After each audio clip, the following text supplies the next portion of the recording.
Just to put it kind of simply, how would you define neurodivergence? What all are we talking about when we use that word? Because like I said, I think for some listeners, they're probably even going, what do they mean here when they say that? Yeah, great question. So, neurodivergence is a term or neurodiversity that was coined in the 1990s, and it is an effort to offer a non pathologizing way of understanding the normal biodiversity of human presentation. It's an umbrella term that refers to a variety of diagnoses such as ADHD, autism, learning differences, sensory processing differences, and even some neurologically and brain based mental health diagnoses, such as bipolar and OCD, that are all characterized by nervous system and brain based differences in experiencing the world than what is traditionally thought of as neurotypical. And this is in contrast to the medical model, which pathologizes those conditions and refers to them as disorders or Right. disabilities, and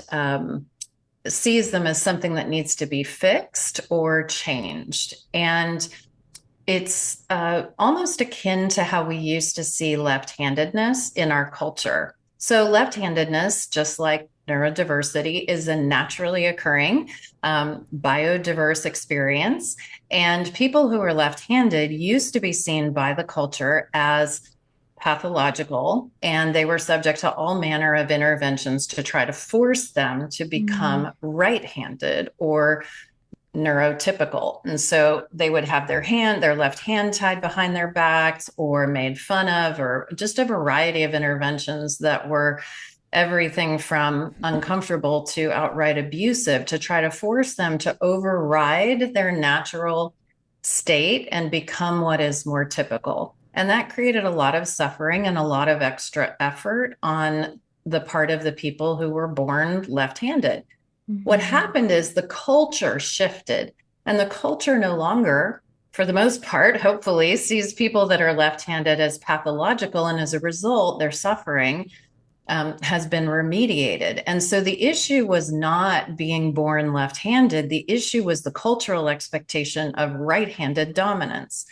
And the argument of neurodiversity is that the issue is not that we have differences in brain-based presentations. The issue is that our culture is very demanding of neurotypical behavior. And as a result, people who have some of the sequelae of symptoms that neurodiversity suggests are under a lot of pressure to conform to a neurotypical standard. And that creates a lot of suffering on their part. Yeah, I think when you describe it that way, Jenna, it's tremendously helpful because there are many, many people in group, in recovery, that have gone to counseling that feel like my brain functions a little differently, or the way I'm processing the questions or the tasks being asked of me, I don't feel like fit or working the way they seem to be for others. And that can lead many group members to feel like, well, there's something uniquely wrong with me, or how come I can't get it when others are?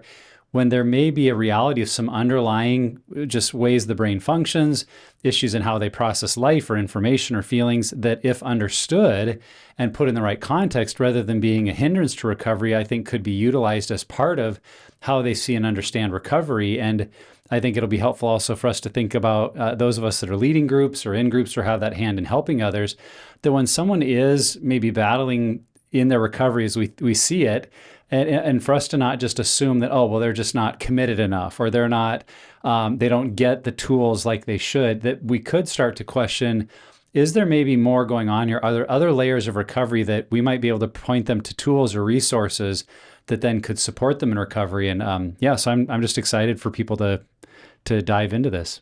Yeah, our good friend Adrian Hickman, Dr. Hickman likes to say, what makes this make sense? And if we're dealing with repeated relapse or difficulty building, quote, empathy, or with sexual reintegration, we can ask ourselves, what makes this make sense? And many more times than we ever thought was the case, neurodiversity is what makes that make sense. And we can offer some easy tools to make that much more effective.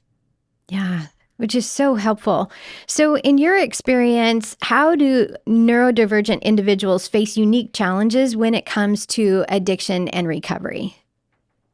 This is such a great question. And what I'd like to kind of focus on, because many people are more familiar with some of the other neurodifferent presentations, like let's say ADHD or OCD, but where I think we have a lot of misunderstanding is specifically around one area of neurodifference that is autism level 1. And so if I can just speak to that really quickly, and also to help folks understand what I'm referring to when I say level 1 autism. So we used to say things like Asperger's or developmental or autism. And what we say now, what we look at now from a diagnostic perspective, is the autism spectrum. And it's divided up into level 1, level 2, and level 3. And those levels indicate the amount of support that is needed for an individual in their daily life. So someone who is autistic level 1 needs a large amount of support. And those folks often have very clear sort of behavioral evidences and often are diagnosed in childhood. Level 2 would be less than that, but it's the level 1 folks that I think we're seeing a lot in our addiction recovery communities. Because one of the ways that people who are level 1 autistic can cope with the neuro differences that they're experiencing in a neurotypical world is through addictive processes. And this kind of autism spectrum is very commonly missed because we have a lot of misconceptions about it. So 40 years ago, if someone would have said autism to most of us, we'd kind of respond with a blank face. We may not know what they were talking about. 30 years ago, if you're like me and someone said the word autism, you might have thought of Dustin Hoffman's presentation in Rain Man, which is kind of autistic savant. Maybe 20 years ago, you might have thought of the sort of quirky character Sheldon on The Big Bang Theory. And largely these very stereotypical kind of white male, behaviorally more significant presentations of autism are what most people call to mind when they think of autism. But the reality is autism is a much more diverse and broad experience than that. And not only is it experienced in people who identify male and female and otherwise, but it also is an experience that people have who have very successful careers, who have a family and have a long-term relationship, who make really good eye contact, who may be very social. There's a lot of kind of stereotypes that we have that when we look further, we can see that it's very diverse. And there's a phrase in the community that if you've met one autistic person, you've met one autistic person. Because unlike depression, which if you're dealing with depression, you have a certain sequelae of symptoms that all kind of look the same. One depressed person kind of looks like another depressed person. With autism, people can look incredibly different, but still qualify. So, for example, one person might qualify for the diagnostic category of the social reciprocity by being hypersocial and desiring connection, but over talking and not engaging in reciprocity. And another person might meet the same criteria by really not having a felt sense or need of social connection. And being much more withdrawn. So that's just one small example of how two people can look very, very different and still meet the diagnostic criteria. So there's a lot of diversity in the presentation, and that could be why many people are misdiagnosed who are actually autistic. And the most common misdiagnoses we see all over the place in our recovery communities: narcissistic personality disorder, borderline personality disorder, bipolar, ADHD, and anxiety or mood disorders. Now, it's for sure the case that you can have both. You can have anxiety and be autistic. You can have ADHD and be autistic, and many do. But many people get the lesser diagnosis, the one that's more familiar. They get the ADHD diagnosis, and the clinician never goes beyond that. And so they miss the underlying sort of neurological differences that are present. And that's really important. But when we look at how do we know if there may be autism level 1 present, we can kind of think of two clumps of characteristics, kind of two main groups to simplify it. The first is social and communication differences. So this would be things like kind of understanding typical reciprocity, nonverbal comprehension, both in the communicating of nonverbals and in the accurate reading of other people's nonverbals, differences in relationship management, and a really direct communication style that can border on blunt or appearing rude to a neurotypical person. Then the second kind of clump of characteristics is restrictive and repetitive behaviors. And so these can be things like bouncing of the leg or flipping the keys or biting the inside of the lip or kind of clicking the teeth. These can be things like saying a similar phrase or word kind of regularly, difficulty with flexibility, a lot of kind of concrete or very black and white thinking, sensory difficulty, or sensory differences, and also restricted interests. So someone who is autistic is likely to have a really deep interest in a specific subject. It could be football or sports. It could be boating or F1 car racing, or it could be a very specific genre of pornography. And they might have an extensive library of this particular genre of pornography. But usually there will be a deep, deep special interest that's restricted in focus and about which the person can spend lots and lots of time. And there's real obvious ways in which that can overlap with sexual addiction, of course. Mm-hmm. Yeah. So in terms of challenges, your question about challenges in recovery, there are numerous, but there's also strengths. And so we can kind of be curious about both of those. I think, of course, the primary challenge is being misdiagnosed or undiagnosed, because then the recovery can only go so deep because we're not kind of working with the whole picture. Some key areas where this can really impact individuals in recovery is some of the nonverbal communicating, understanding what a partner's nonverbals may be indicating and not able to interpret that, or having more of a flat affect when a more animated or sympathetic affect would be appropriate. And this can be really painful for a lot of partners. The issue of empathy can really come up in a lot of recovery circles. And what we're unaware of is that a neurotypical person tends to think of cognitive empathy as the desired empathy. And cognitive empathy is often a struggle for folks who are neurodifferent. Cognitive empathy is the ability to perspective switch and to understand why the other person is hurt.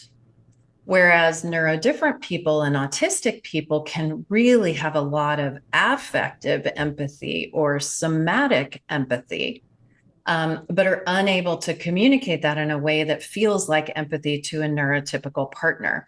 And so what can happen is a neurotypical partner can be waiting and waiting, how far down the recovery pathway do we have to get before you understand how much you have hurt me? And when we understand that there's a neurodifference present, we can begin to shift some expectations from the cognitive empathy to understanding the emotional, the affective, and the somatic empathy that the autistic partner may be having, where they feel it intensely in their body, but they're not able to cognitively perspective switch. And it's not because they don't want to, or they're not far enough along in recovery, or they're narcissistic. It's because that brain capacity is different. So that can be one. Alexithymia is a common experience for people who are neurodifferent, and that is difficulty identifying and describing emotions. So that's a key piece of a lot of recovery programs, and people who are autistic or neurodifferent are really going to need that feelings wheel like all the time. And they're going to often have this challenge in understanding, oh, I'm feeling anger, or I'm feeling lonely, or I'm feeling sad, because the alexithymia is part of the presenting condition. It's not being out of touch with themselves or being inadequate in some way. A huge thing that affects recovery is the sensory issues. And I really encourage people, if they think there is a neurodifference kind of underlying their recovery, to find out about their sensory profile. And I'm going to share some ways that we can do that we can add in the show links. Sarah Bergenfeld, who's an incredible adult diagnosed autistic IFS level 3 practitioner, has on her website a free resource where you can click and fill out and understand your own sensory profile. But people who are autistic often have very specific sensory needs. They may need very, very firm touch, and any other type of touch may be aversive. Or they may be overwhelmed by super bright lights, or too much sound, or a lot of emotional expectation or people interaction that can start to feel overwhelming to their system. And it can lead to 3 different things: autistic meltdown, autistic shutdown, or autistic burnout. Autistic meltdown is where there's been so much sensory overload, too many bright lights, too many people needing things at work. You come home and there's bright lights at home and too much noise, and there's this explosion. And to a neurotypical person, that looks like bad behavior, anger management issues, rage. But for an autistic system, what it is it's a nervous system overload that erupts in an explosion. It's called an autistic meltdown. An autistic shutdown is when the nervous system has had so much overwhelm with the sensory profile that it's like it just turns off the light. And the person looks like they just go into a dissociative shutdown state, but it's literally the nervous system down-regulating in an attempt to deal with the sensory overwhelm. And autistic burnout occurs when this has been happening for a long period of time, and an autistic nervous system gets into a state of kind of giving up. And this can be the end of some marriages for an unnecessary reason. And when we understand this simple kind of issue of sensory profile, we can do a huge amount to prevent relapse, to prevent overwhelm, shutdown, and burnout by providing sensory deprivation. For example, for a lot of people, if they've been in a stimulating area, they need to come and have 15 minutes in a sensory deprivation area, a dark room with a weighted blanket, noise-canceling headphones, and petting a dog to re-regulate the nervous system. And that can be critical in preventing relapse, because the sensory overwhelm is a primary trigger for relapse.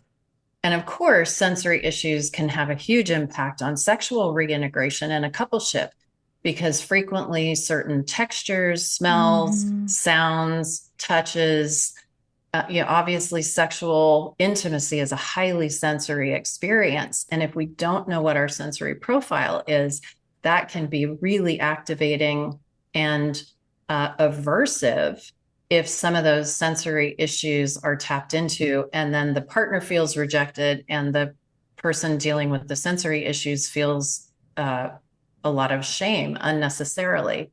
And in addition, a person who's autistic attempting sexual reintegration is going to tend to be very formulaic.